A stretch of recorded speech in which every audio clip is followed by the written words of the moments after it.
Let's get down to business because we've got a great lineup for you today, folks. My first guest is Pastor Mark Biltz, and Pastor Mark Biltz has written a blockbuster bestseller entitled Blood Moons, Decoding the Imminent Heavenly Signs. He's published by WND Books, Washington, D.C., the same publishers that publish my books, and I've never met him personally, but we've emailed, we've talked on the phone. Our paths cross all the time. I was just talking to him offline just a moment ago, and I had been on the Jim Baker show, and I think he had been on just before me or just after. I don't remember. So we cross a lot of paths, but we have not met, have we yet, Pastor Biltz? But I'm hoping that comes up soon. For sure. I do as well. I'd love to meet you. Yeah, well, I'm honored that you're here today because, listen, your book is amazing. Your research is amazing. It's just sweeping the world. You've got a tour going to Israel to watch the fall blood moons, and I think you said you had 300 people signed up for that already, right? Yeah, 7 buses. 7 buses. Now, how are you going to get 7 buses across the Atlantic? How are you doing?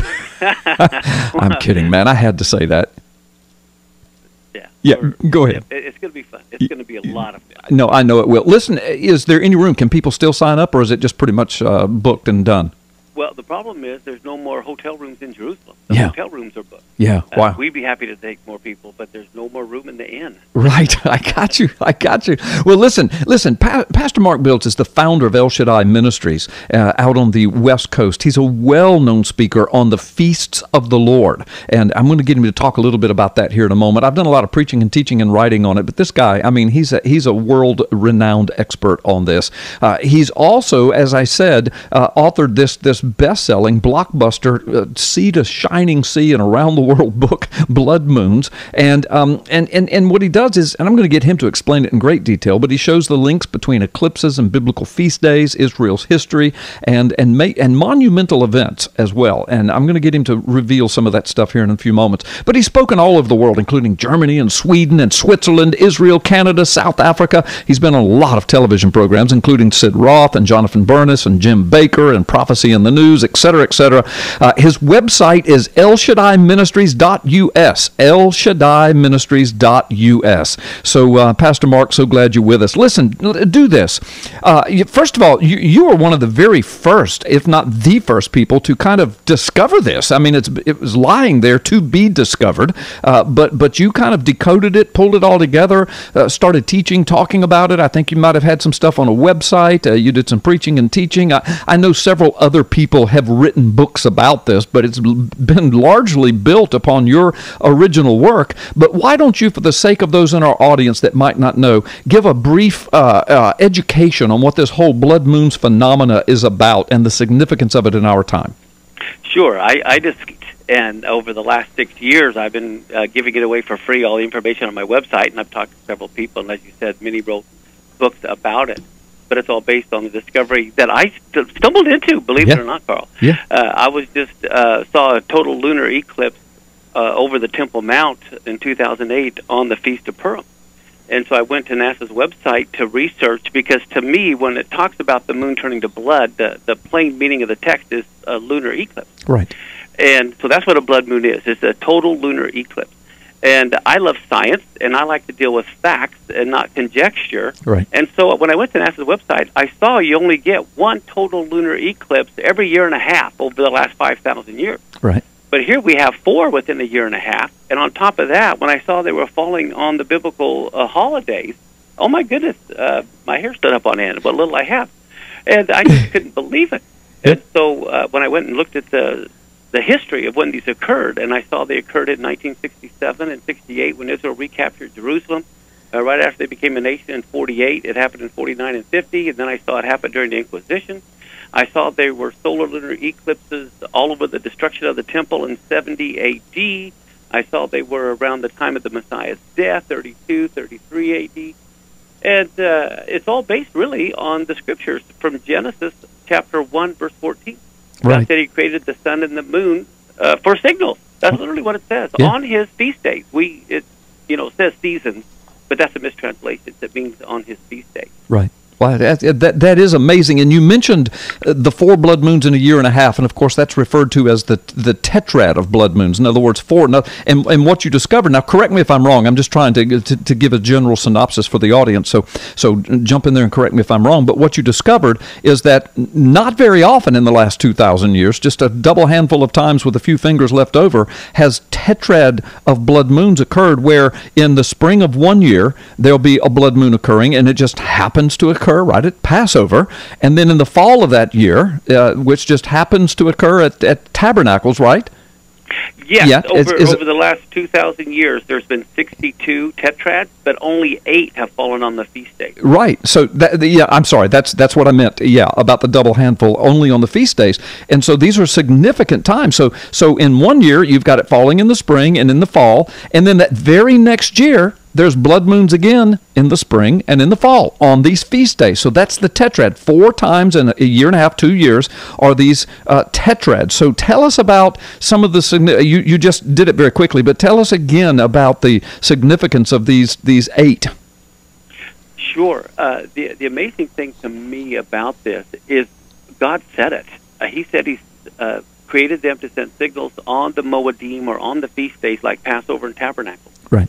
And so we need to realize God has a calendar. Right. And we need to be on His calendar. Right. And so here historically, I mean, these 8 times that have happened, it was, 67 and 68 after Jerusalem was recaptured. Right. Right after they became a nation in 48. 1492, the Inquisition, and happened in 1493, 94. It happened, various other times earlier.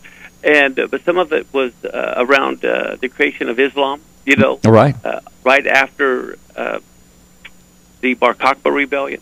So there's different timing of these events in history that, to me, are just can't be overlooked. I mean, the statistics are just too incredible. Right. They just happen to coincide. They just happen to be correlated, the tetrad blood moons, with these amazingly historical monumental events. And so the big deal is, and one of the reasons why your book has just gone crazy all over the world, is that we're in one of those tetrads right now. Explain that to the audience. Yes. We have the last one is coming this September 28th, and this one will be seen in Israel. Some people like to say, well, hey, they're not all seen in Israel, so they don't have any significance. Well, that's not a very smart comment, because it didn't all happen in Israel in 67, and it was very significant. Right. They weren't seen all in Israel in 49 and 50, but it was very significant prophetically. And what people don't realize is half the Jews don't live in Israel. They live around the world. Right. And so, God wants everyone to see these, and between all 4 of these, everywhere around the world gets to see one of them. Of course, with Internet, everybody can see every one of them. Right. But I think God is telling us, in the light of Joel, where it says about the sun turning to sackcloth and the moon to blood, is the context of God judging every nation who's trying to divide Jerusalem. Right. And so it's like, oh my goodness, hello, this is about as current event as you can get when you see them trying to divide the land of Israel. Yes. And Pastor Biltz, you just said something that's very near and dear to my heart, and that is you mentioned the fact that, but now with the Internet, everybody around the world can see it. And that's a truism that has only been a fact within the last 20 years, in the latter part of our lifetime. And so many people, people 20 years and younger, take it for granted that they've cell phones, they can connect to the Internet, and they walk around with cell phones. They think they were born with them hanging out of their ears, Right. But you and I know differently. Just 20 years ago, our research ability, your ability to get on NASA's website and to find out all that stuff would have been impossible 20 years ago. And thank goodness to Al Gore. Yeah, well, thank goodness, because if it wasn't for Al Gore, we wouldn't have all this biblical information. But the point being, so now we're in another tetrad, right. And it's really I think it's the first tetrad, isn't it, that has been connected to interconnectivity with the Internet, that the whole world can kind of experience this? You are 100% accurate. That's what's so amazing, and the fact that this last one is a super moon. Yeah. This has never happened in history of any of these tetrads.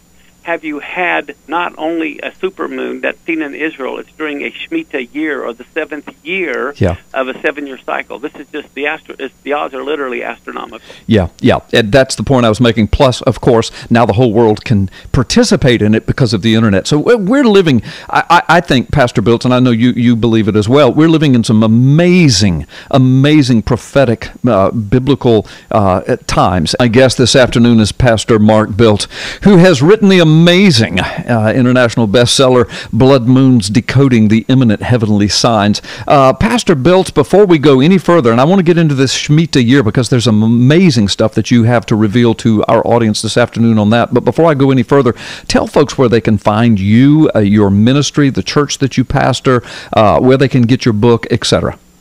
Sure. Our website is www.elshaddaiministries.us. But it really is simpler for people to Google my name, Mark Biltz. They can even spell it wrong as Mark Blitz, and they'll still find us. The other thing they can do is call us at our office, 253-862-8010. Okay. 253-862-8010. We're, of course, for Pacific Coast time. But we'd be glad to answer any questions. We get 2 to 4 million hits a month on our website. Yeah. All of our teachings are free, several years. The video is free, the audio, the notes. And people jump in, and we get comments all the time how it's changed their life, just looking at things from a Hebraic perspective. Oh, yeah. But the Shemitah year, what's incredible about that, for those that don't know, that every 7th year the land had to rest. Mm-hmm. And it's because they didn't allow that to rest, they had to go into the Babylonian captivity where the land got a rest for 70 years because they hadn't kept it over 490 years. Mm-hmm. Well, that 7th year also was an economic reset year, where all the debts had to be forgiven. Mm-hmm. And what's amazing is right before the Babylonian captivity, when they saw trouble was coming, of course everyone turns to God when they see trouble, and so they decided they were going to keep the year and set the captives free, and they did. But when Egypt came to help them against Nebuchadnezzar, they credited Egypt instead of God for Nebuchadnezzar leaving. Right. And so they put everyone back in bondage again. And so God says, okay, that did it. Now you're going to have liberty, but it's to the plague and the sword and destruction. And so because they did not give people economic freedom, that became a year of economic calamity. This is where our 7-year bankruptcy laws come from, the Shemitah cycle. Wow. Well, here's the thing. In 2001, that was the Shemitah year, and that's when the Dow fell 7%. On Rosh Hashanah, the first day of the 7th month. I remember that.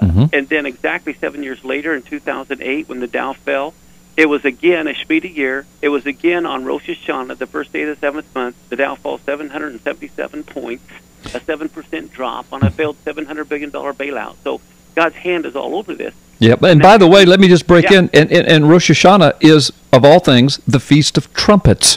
So it's a trumpet blast. It's a trumpet warning to the people of God. Go ahead. No, I totally agree. And I think we have a final warning trumpet coming up this fall. Gee, thanks for plugging my book.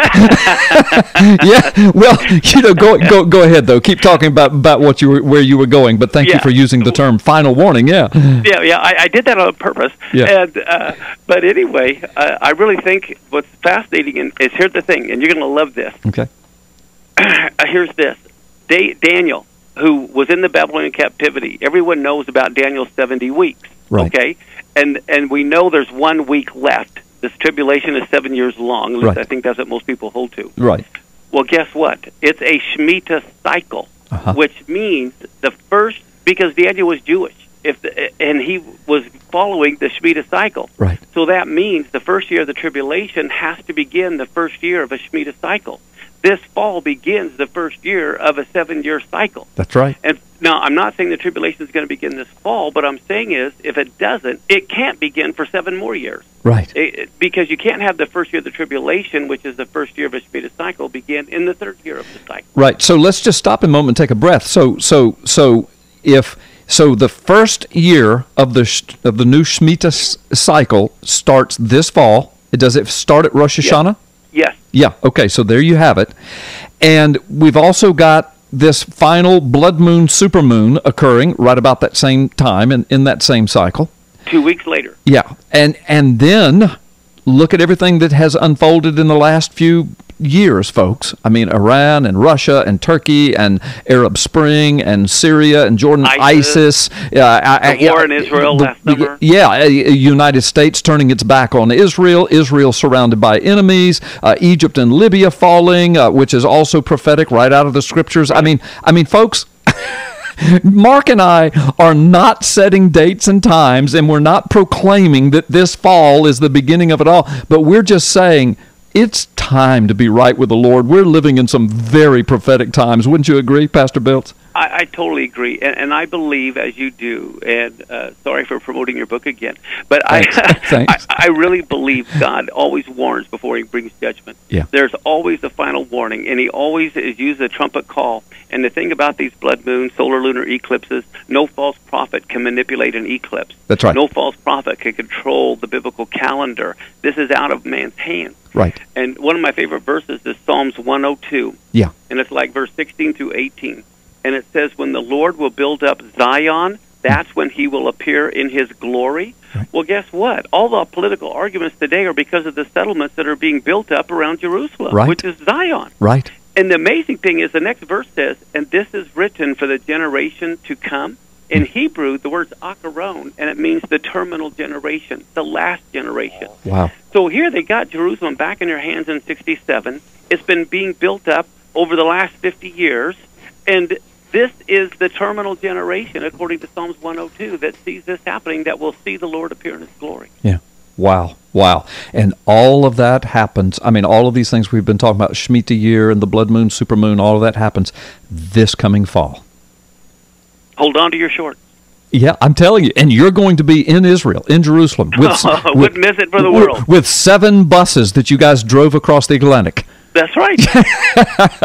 That is amazing. That's amazing. Well, listen, so tell us the difference between Jewish, Islamic, and Gregorian calendars. I'm sorry, you've got a minute and a half. Can you do that? I can do it real quick. Okay. The Islamic calendar is based totally on the moon, very scientific, but it's not the one God uses. Right. The pagan calendar that everyone else in the world uses is based totally on the sun, great calendar, very scientific, but not the one God uses. Right. He uses the biblical calendar, which is based on both the sun and the moon, and that's the one we got to get on if we want to hear from God. Right, the Jewish calendar, the Hebrew calendar. And, of course, again, as you so eloquently presented in the beginning of this, all of that is for signs. God says that he uses all of that to establish his signs and his warnings, even his final warning. See, I had to do that. I love it. Oh, Pastor Biltz, listen, we're out of time again. Right. May I have you back sometime in the future? Sure. We'd love to have you. Thank you for your excellent book, your excellent ministry. We're advancing the kingdom of God together, my brother. Thanks for being with us. Love it. Thank you, Carl. Okay.